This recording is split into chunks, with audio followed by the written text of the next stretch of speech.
Section 1. La relation que Dieu a toujours voulu avoir avec toi. Citation.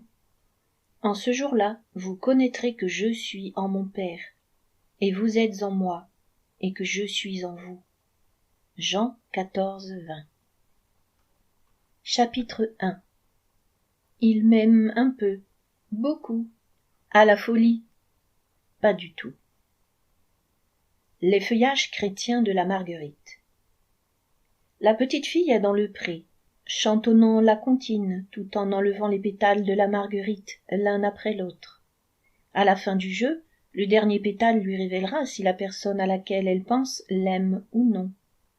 Bien entendu, personne ne prend cela au sérieux, et si les enfants n'obtiennent pas la réponse désirée, ils recommenceront avec une autre fleur. Il ne faudra pas longtemps avant que les enfants ne réalisent que les fleurs ne sont pas destinées à dire la bonne aventure en amour. Pourquoi lieraient-ils les désirs de leur cœur à quelque chose d'aussi inconstant que la chance? En effet, pourquoi? C'est une leçon beaucoup plus facilement apprise en amour que dans d'autres domaines plus spirituels. Longtemps après avoir délaissé les marguerites, beaucoup d'entre nous continuent de jouer à ce jeu avec Dieu. Sans toutefois enlever les pétales d'une fleur, nous essayons de comprendre ce que Dieu pense de nous au travers des circonstances que nous affrontons. J'ai eu une augmentation? Il m'aime. Je n'ai pas obtenu l'emploi que je voulais ou je suis au chômage? Il ne m'aime pas. Un passage de la Bible m'a touché aujourd'hui? Il m'aime. Mon enfant est très malade. Il ne m'aime pas.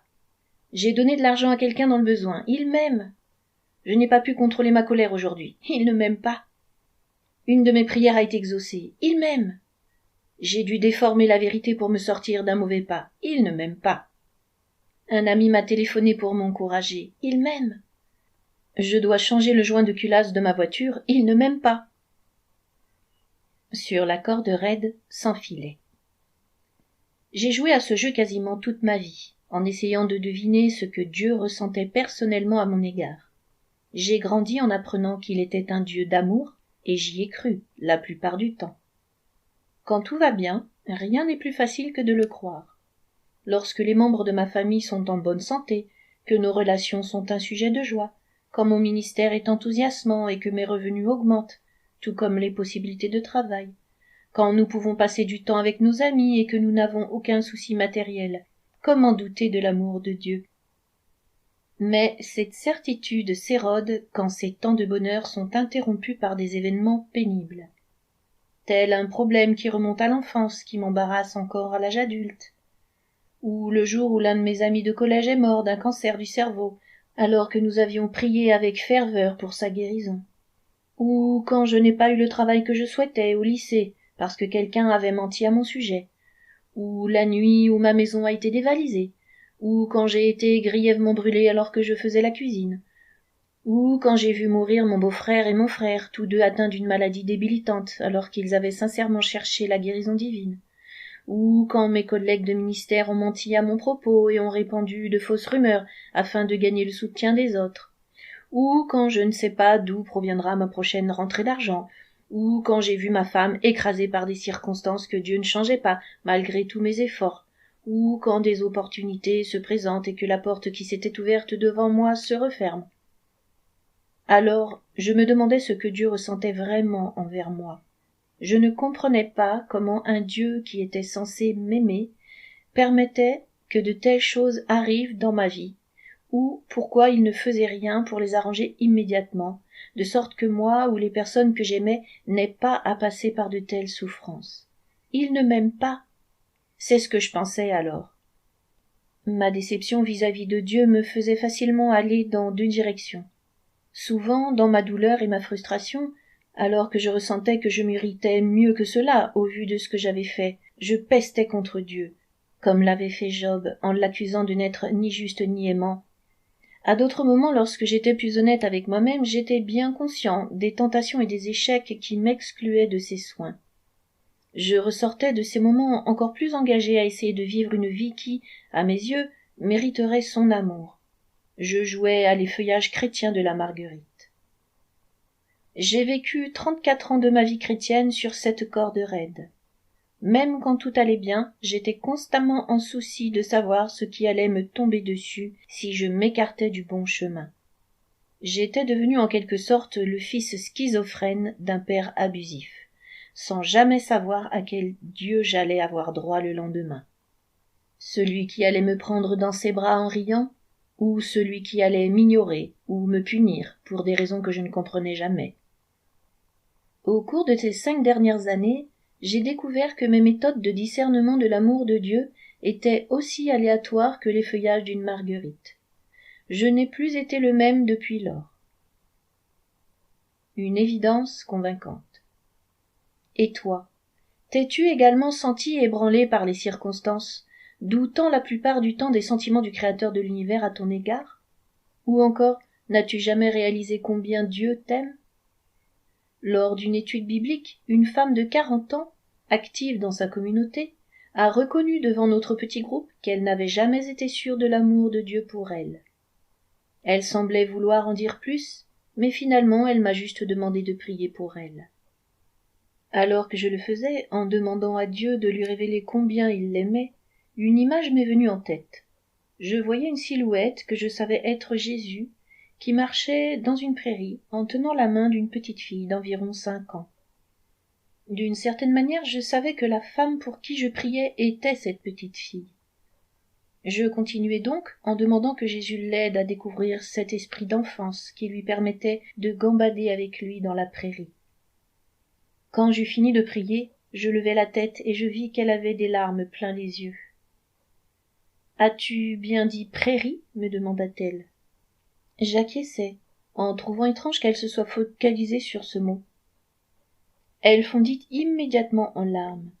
Quand elle fut capable de parler, elle me dit « Je ne savais pas si je voulais te le dire. Quand j'avais 5 ans, un garçon plus âgé a abusé de moi dans une prairie. Chaque fois que je pense à Dieu, je pense à ce qui s'est passé à ce moment-là, et je me demande pourquoi il ne l'a pas empêché, s'il est supposé m'aimer tant que ça. » Elle n'est pas la seule à se poser cette question.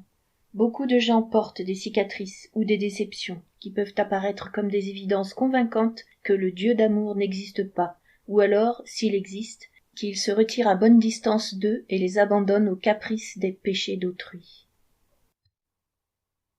Je n'ai pas de réponse toute faite pour de tels instants. Aucune ne serait de toute façon efficace au milieu de tant de douleurs. Je lui dis que, de toute évidence, Dieu voulait qu'elle sache qu'il avait été avec elle à ce moment-là, et qu'il l'aimait, même s'il n'avait pas agi comme elle pensait qu'il aurait dû le faire. Il voulait qu'elle passe avec lui dans cette prairie souillée, et souhaitait la libérer de ce moment douloureux. Il voulait lui donner de la joie face au moment le plus traumatisant de sa vie, et transformer ce qui était censé la détruire en un point d'appui vers la grâce.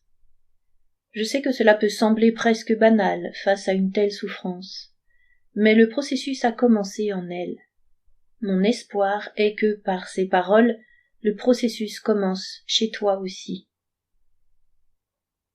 Les impressions versus la réalité.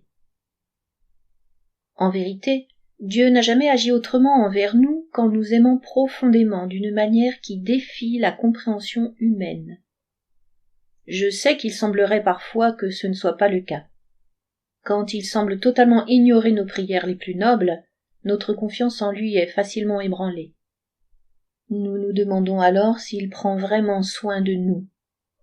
Nous pouvons même faire la liste des échecs qui pourraient justifier l'indifférence de Dieu à notre égard et nous plonger dans la haine de nous-mêmes. Quand nous jouons au jeu de « il m'aime, il ne m'aime pas », les preuves contre Dieu peuvent paraître accablantes. Pour des raisons que nous développerons dans les pages suivantes, il arrive que Dieu ne fasse pas pour nous les choses que nous pensons que son amour serait censé faire. Il semble rester indifférent à notre souffrance. Combien de fois nous semble-t-il qu'il n'a pas comblé nos plus nobles attentes? Mais notre perception n'est pas forcément conforme à la réalité. Si notre définition de Dieu se fait seulement au travers de notre interprétation, limitée à nos circonstances, nous ne découvrirons jamais qui il est vraiment. et il nous a fourni un bien meilleur moyen. Notre christianisme des feuillages de Marguerite est englouti par la preuve indéniable de son amour pour nous à la croix du Calvaire. Cet aspect de la croix a été ignoré jusqu'à il y a quelques décennies. Nous n'avons pas vraiment saisi ce qui s'est passé entre le Père et son Fils, ce qui nous a ouvert la porte de son amour, un amour si vaste et si sûr qu'il ne peut pas être mis en doute même dans nos jours les plus sombres. En passant par cette porte, nous pouvons vraiment savoir qui est Dieu, et saisir la relation qu'au plus profond de notre cœur nous avons toujours voulu avoir avec lui. Nous allons commencer par là, parce que c'est seulement dans le contexte de la relation que Dieu désire avoir avec nous que nous pouvons commencer à découvrir la plénitude glorieuse de son amour. Il t'aime plus profondément que tu ne peux l'imaginer, et cela depuis que tu existes. Dès lors que tu auras saisi cette vérité, tes problèmes ne t'amèneront plus jamais à remettre en question l'affection que Dieu a pour toi, ou à te demander si tu en as assez fait pour la mériter. Au lieu de craindre qu'il t'ait tourné le dos, tu seras capable de faire confiance à son amour dans les moments où tu en auras le plus besoin. Tu verras comment cet amour peut couler de toi pour toucher un monde qui en est tant privé, et cela de façon inattendue. Apprendre à lui faire confiance de cette façon ne s'acquiert pas en un instant, c'est quelque chose qui grandit en nous, et que nous découvrons peu à peu tout au long de notre vie. Dieu sait qu'il nous est difficile d'accepter son amour, et il nous l'enseigne avec bien plus de patience que nous ne pourrions l'imaginer. Au travers de chaque circonstance, et de manière surprenante, il nous montre son amour pour que nous puissions le comprendre. Il est donc peut-être temps de jeter les marguerites et de découvrir que ce n'est pas la peur de perdre l'amour de Dieu qui te gardera sur son chemin, mais la simple joie de vivre chaque jour dans cet amour. Le jour où tu découvriras cela, tu commenceras à vivre vraiment. Citation. Voyez quel amour le Père nous a témoigné pour que nous soyons appelés enfants de Dieu. 1 Jean 3, 1. Pour ton parcours personnel.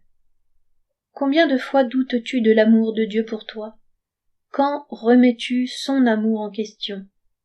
Es-tu vraiment certain que Dieu t'aime aussi profondément qu'il le fait pour n'importe qui d'autre dans le monde? Quand les difficultés arrivent, te trouves-tu en train de douter de l'amour de Dieu pour toi, ou t'efforces-tu d'être plus vertueux pour qu'il t'aime davantage? Demande à Dieu qu'il te révèle la profondeur de son amour pour toi. Pour discuter en groupe. Premièrement, partagez une expérience dans laquelle vous avez vraiment douté des soins de Dieu. Deuxièmement, qu'en pensez-vous maintenant? Si vous n'êtes toujours pas convaincu, que demanderiez-vous à Dieu pour que votre perception de cet événement soit différente?